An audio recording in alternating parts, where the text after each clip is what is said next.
could start by saying, all right, we're in this chapter 5, which is, I always say this is the probably most challenging chapter, but then yet I will have students that probably get their best grade in this. It's possible because they're up to the challenge. They're also good puzzle solvers. How many people are good with puzzles? Solving abstract puzzle things. Because there's two parts to this chapter.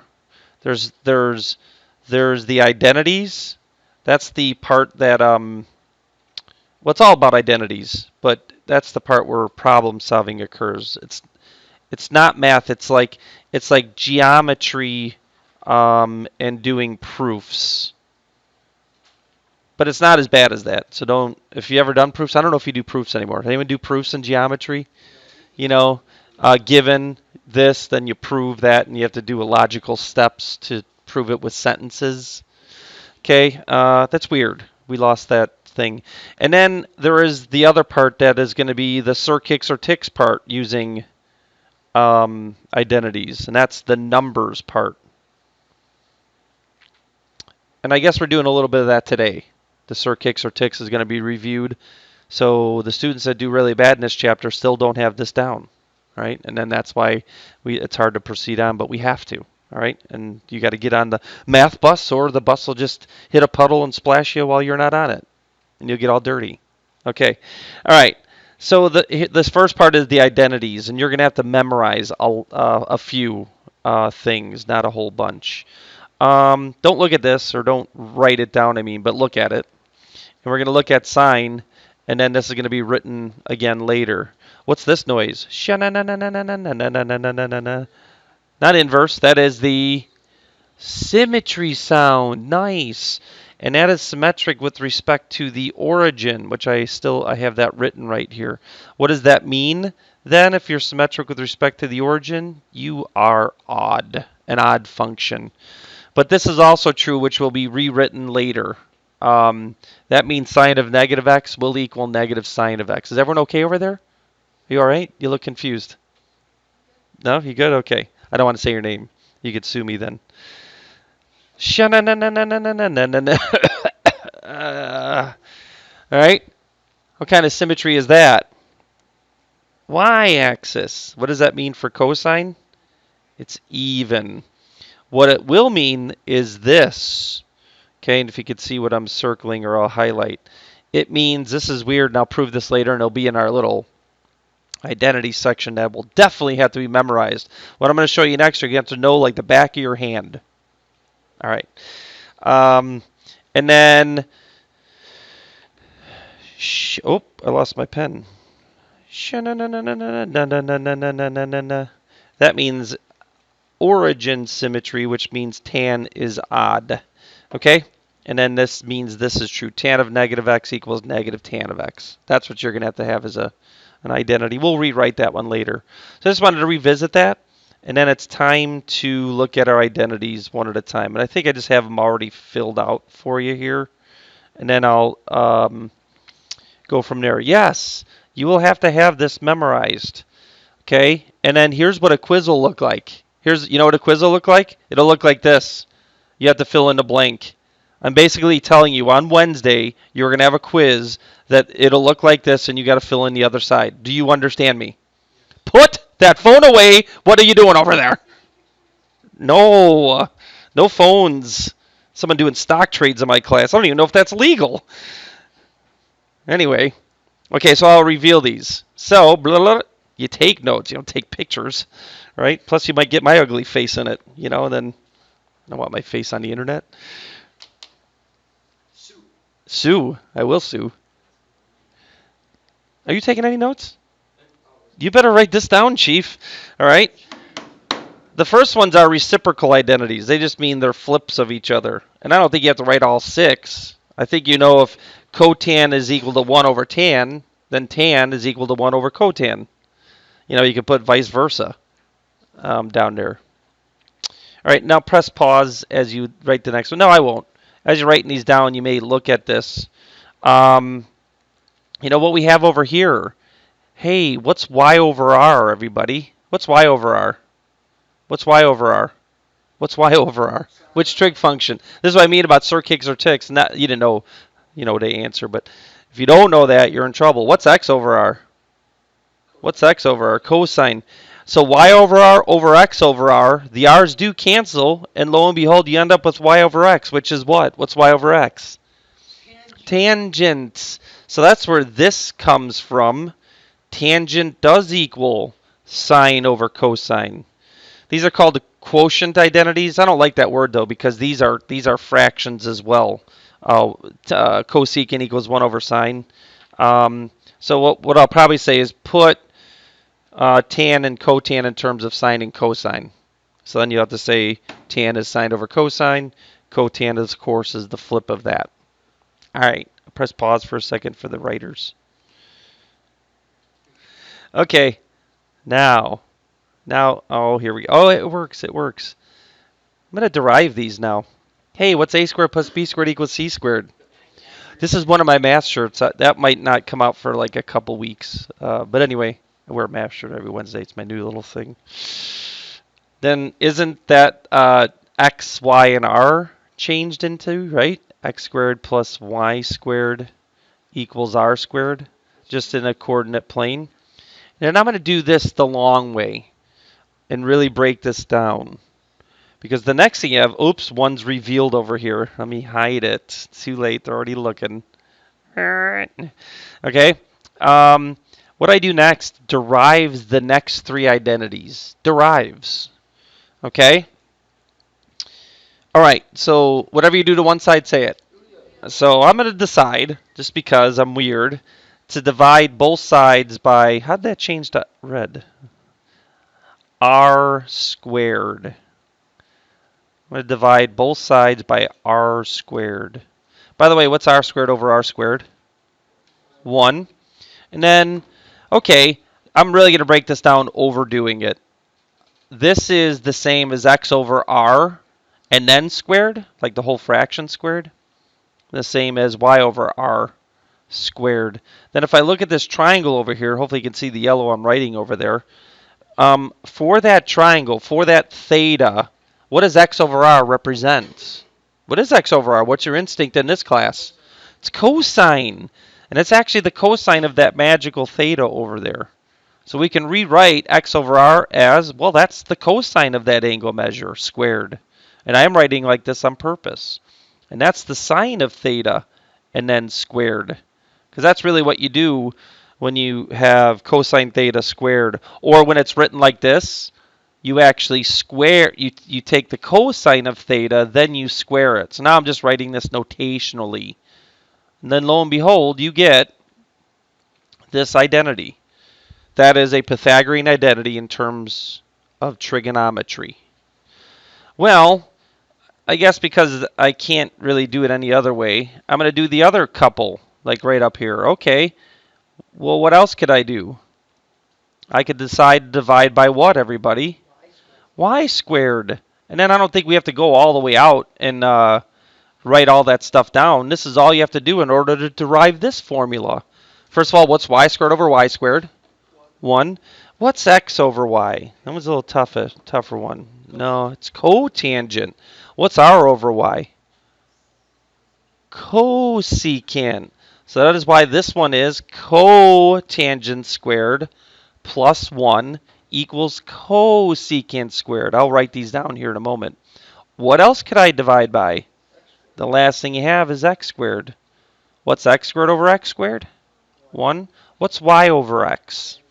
Tangent squared equals, what's r over x? Secant squared. So here you go.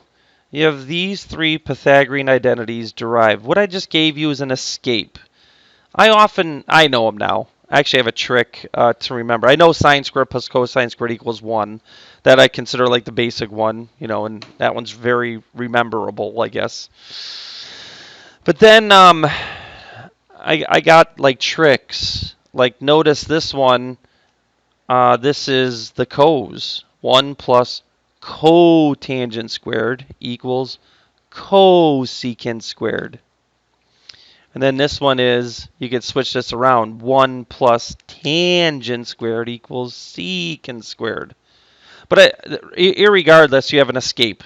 You have an escape out of there. You can just write down the x squared plus y squared equals r squared and decide to divide by any of the three variables to derive those formulas. That should not be a big deal. That one is a fill in the blanker. I will just have a blank section. State all three Pythagorean identities in trig form. Or just state the Pythagorean identities were in trig. You should know that. 8, 8.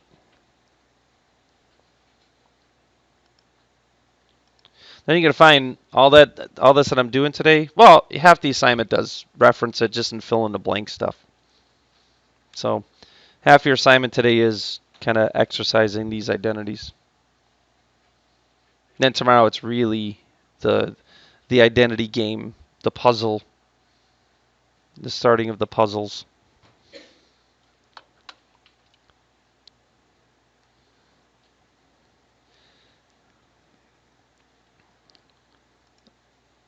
Okay, and then the last ones we already stated them, but I just wanted to prove them real quick. The first one that I had here, what's the cosine of negative 30 compared to the cosine of positive 30? And then we're going to derive these even-odd identity ideas. Well, when you look at these triangles, the cosine of 30 is root 3 over 2. Actually, I can just erase that. Yay! All right, and then what's the cosine of negative 30? It's in quadrant 4. What's cosine in quadrant 4 anyway? Positive or negative? All students take calculus. Positive. So there's no change. These are exactly equal. So with one test of one angle, is that good enough to prove all? No, not really, but in this case it does.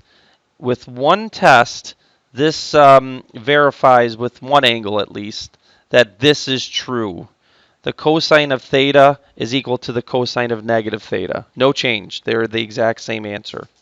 Fumble. Who else should therefore follow those rules? Who's related to cosine? Very much so, except it's just flipped. Secant follows the same rules as cosine, pertaining to even odd. And if we look at secant's graph, if you think about it real fast, it is symmetric with respect to the y-axis. If you can think about it. All right, and then what I do with this is do the other two, sine and tangent, and then brother-sister relation.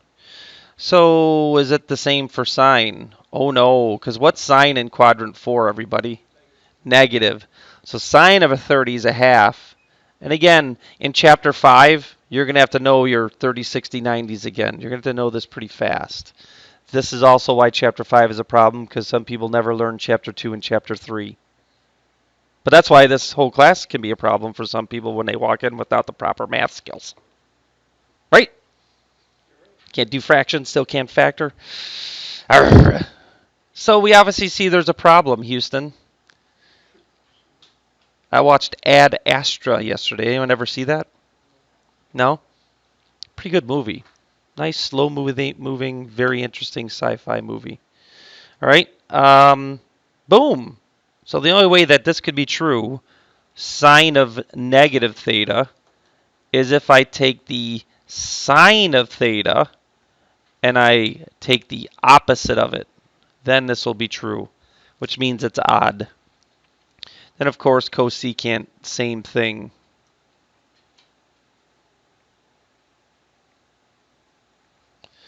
Okay.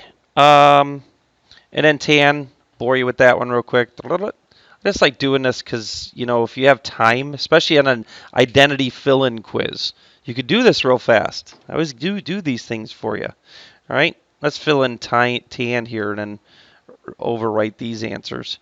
Tan of 30 and negative 30. You'll see, well, you already know. What's tan in quadrant 4? Negative. So this is root 3 over 3. This is negative root 3 over 3, using that triangle to the left. These are not equal. The only way I could make them equal is if I take the opposite of this side. There you go. Tan of negative theta is equal to negative tan theta. These are identities that you will have to have memorized. Then, of course, cotan follows tan. These are called even odd identities.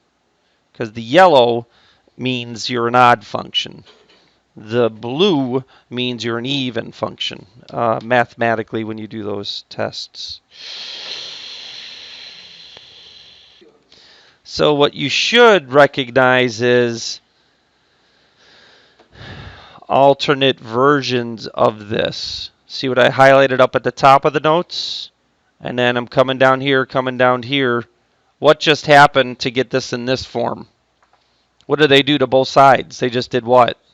They just subtracted cosine squared. What you're going to see is these identities, we're going to use them like variables. We're going to do a lot of substituting. That's what the game of, the puzzle game of simplifying trigonometric expressions using identities. It's just substitution.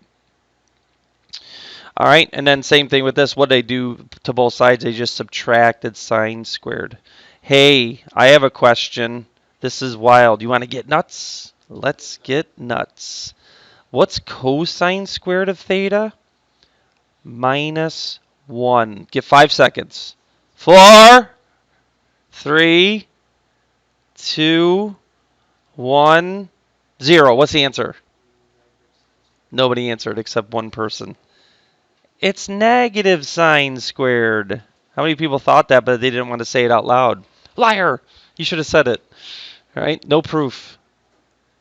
I mean, look at this top one. If you just multiply both sides by a negative, isn't this true? Is that what you get? Same version of it.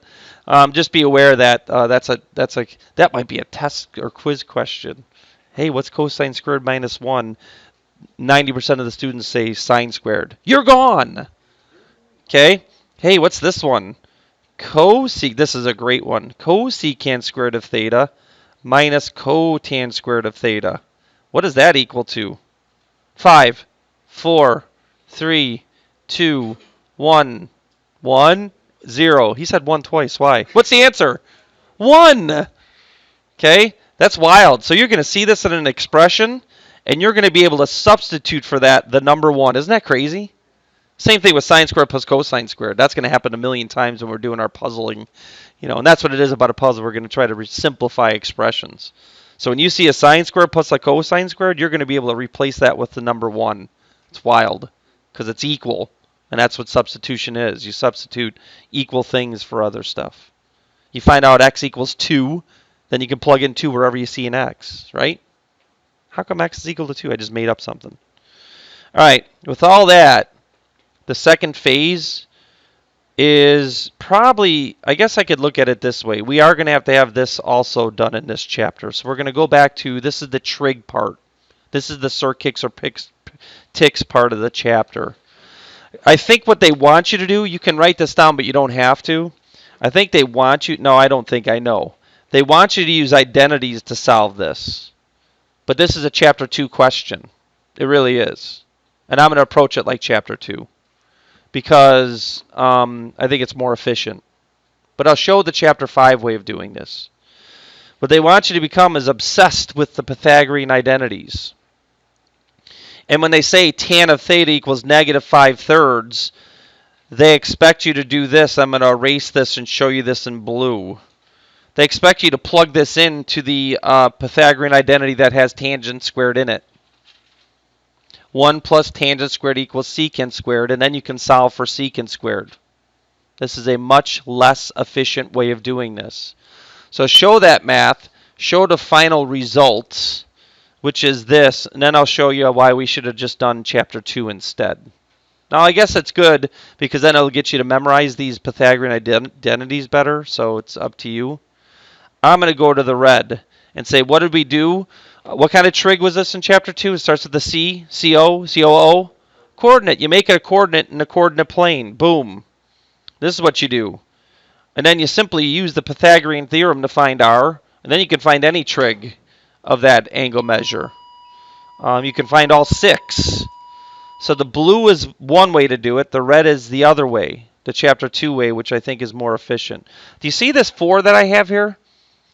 You Pythagorean triple people, isn't 3, 4, 5 a Pythagorean triple? Yes, no? Yeah, don't get tricked. 5 has to be the what? Hypotenuse. So that's why 4, some people do that all the time. They use their triples and They're wrong in that one because it's not the hypotenuse. 5 is not the hypotenuse, let's say. So, what's secant after you do the Pythagorean theorem, just the regular one, not a Pythagorean theorem with identities? Well, it's x. Sorry, it's r over x. So it's root 34 over 3 negative. Now, why is it negative? You got to read the directions. That said your angle was in quadrant 2. What's sine?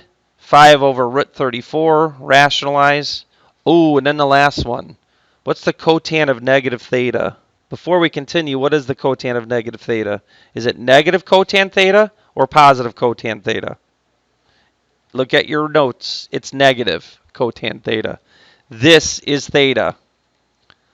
So what would the cotan of negative theta be? It'd be the opposite of the cotan of theta. All right, and that's how that works out. You know, I'm kind of showing you that on this. This is where negative theta would be located. And obviously that's in quadrant 3. Cotan's positive in quadrant 3. It's negative in quadrant 2. So I will get a positive answer here. Negative, negative, positive. We'll press pause for a second. All right. I told my first and fourth hour they could ignore me the rest of the way. They were ignoring me the whole time, some of them. Not even showing the second way or the first way. I'm just doing Sir Kicks or Ticks. Pythagorean theorem. When you got secant of theta is 11 over 4. And it's negative because of this cryptic information up here. Secant is positive, sine is negative. The only way that could happen is in quadrant 4. Do you remember these questions? And then this one says find all 6 trig functions. Okay, lost my CSC here. Yeah. All right, then you just play Sir Kicks or Ticks after that. Sir Kicks or Ticks. Flip, flip, flip. Right? Press pause for those taking great note. There's another one with just notes completed. Either play Sir Kicks or Ticks or use a Pythagorean identity. Much harder. Much harder. Sir Kicks or Ticks. Oh, I did have another one after that, but oh well, the thrilling notes are done.